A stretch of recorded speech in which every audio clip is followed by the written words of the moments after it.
পরিবর্তন করতে করতে বাংলা একটা হিংসাবিদ্যের পরিবর্তন হয়ে যাচ্ছে। হয়তো রঙের আবির্ভাবটা আমরা হোলিতে কাটাতাম, আজকে রাজনীতির মাঝে একটা যুক্ত হয়ে রঙের আবির্ভাব হয়তো বাংলায় হচ্ছে।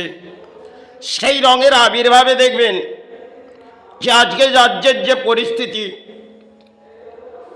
তাতে দুর্ভাগ্য, কারণ সমাজের যে পরিস্থিতি সেটা চলছে হিন্দু আর মুসলিম নিয়ে। এটা সময়কালে এতটা ছিল না। আজকে দেখবেন বাংলার মাঝে হিংসাবৃদ্ধি, মাঝে লড়াই এসে যাচ্ছে। তাহলে এখানেই দেখবেন যারা এই বাংলায় দেখবেন কিছু বলি আবড়ে নেয়, আর আজকে দেখবেন রঙের মাঝে বাংলায় সেটা একটা পরিবর্তনের ঝড় হয়তো বয়ে উঠেছে। তাহলে সমাজের এটা পরিস্থিতি, যে পরিস্থিতিতে আজকে বাংলায় দেখছি, সেটা হয়তো সমাজের দুর্ভাগ্যই নেমেছে। কারণ আমরা একটা সবাই থেকে হোলির আবির্ভাব খেলতাম, আর আজকে আমরা রাজনীতিতে হোলির আবির্ভাব খেলে নিচ্ছি আর গায়ে রং মেখে পথে যাচ্ছি। হয়তো যে মাটিতে দেখবেন একটা সময় মাটির নিচে জাম, সেটাকে একটা মেশিন মাধ্যমে উদ্ধার করা হতো, আর সেটা রাজনীতির মাঝে আজকে যুক্ত হয়ে গেছে।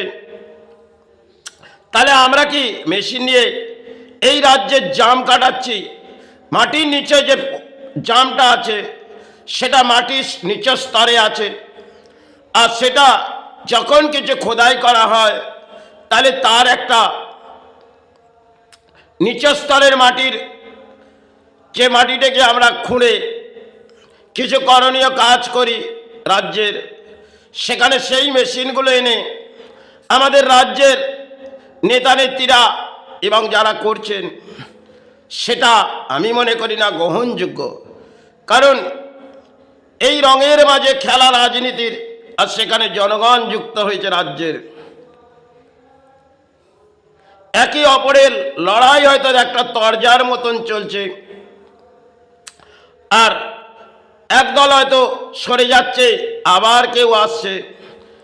খেতে এতে বাংলার যা পরিস্থিতি দাঁড়াচ্ছে, তাতে মনে হয় এই সমাজের সে পরিস্থিতি আগামী সময় আসবে, সেটা অত্যন্ত ভয়ঙ্কর আসতে পারে। কারণ রাজ্যের যে পরিস্থিতি নেমে পড়েছে, সেখানে দেখবেন একটা ভেদাভেদ সৃষ্টি হচ্ছে। কেন? একই অপর আমরা এই বাংলায় কর্মস্থান আছে, আর সেখানে যেভাবে আবির্ভাব হচ্ছে সেটা রাজনীতির মাঝে যুক্ত হয়ে একটা দেখবেন হিংসাবৃদ্ধি এসে যাচ্ছে মানব দেহের মধ্যে।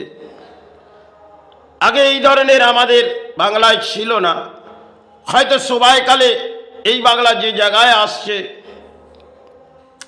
সেটা ব্যাখ্যা দেবার কিছু নেই, কিন্তু বাংলার যা পরিস্থিতি, সেখানে সমাজের বহু মানুষ সারা রাজনীতির মাঝে অদল বদল করছে, আর অদল বদলে সাহারা ভাবছে।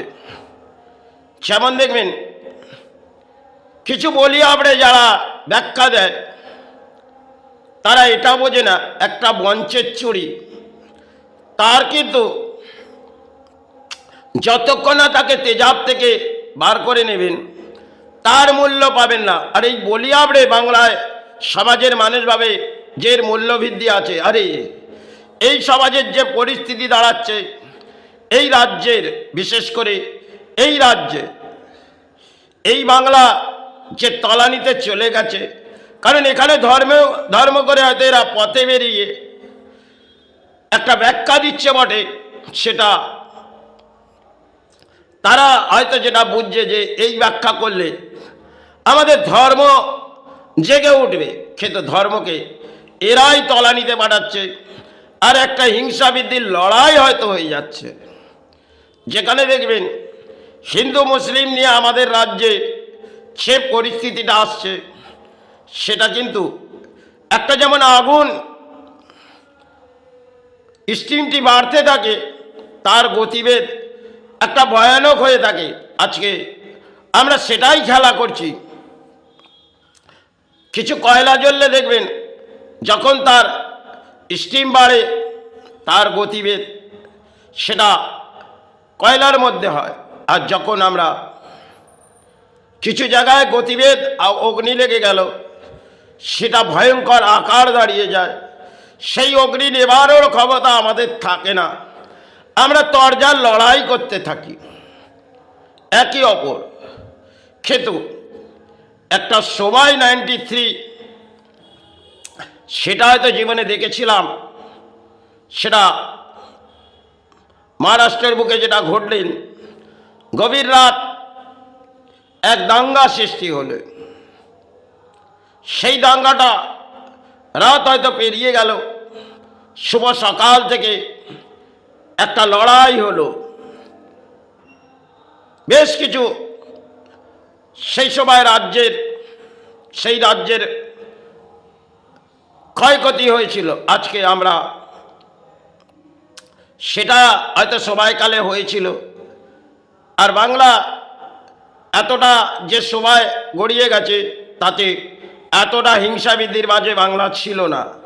আজ দেখবেন যে বাংলা যে জায়গায় চলে এসছে, এখানে মনে হয়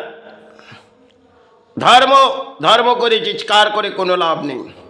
কারণ পরম ধর্মীয়রা আজকে নেতারা এসে গেছে, তারাই ধর্ম রক্ষা করবে। কারণ একটা বলি আবড়ে যেন ধর্ম জেগে যাচ্ছে। এটা সমাজে যে পরিদণ্ড ভেঙে গেছে তারই হয়তো পরিস্থিতি। এটা সমাজে একটা জীবনযাত্রার মাঝে আমরা লড়াই করছি, হিংসাবৃদ্ধি রাজনীতির লড়াই, একটা তরজার মতন লড়াই করে যাচ্ছি। সেটা একটা সময়কালের তরজা হতো, সেটা রেডিও মাধ্যমে আমরা আমাদের বুড়ো দাদুরা তারা এই তরজার ব্যাখ্যাগুলো শুনতেন। আজকে সেগুলো তো উঠে গেছে। আমরা রাজনীতির তরজা দেখি আর সেগুলো নিয়ে ইন্টারনেটের মাঝে বলি আবড়ে দিই।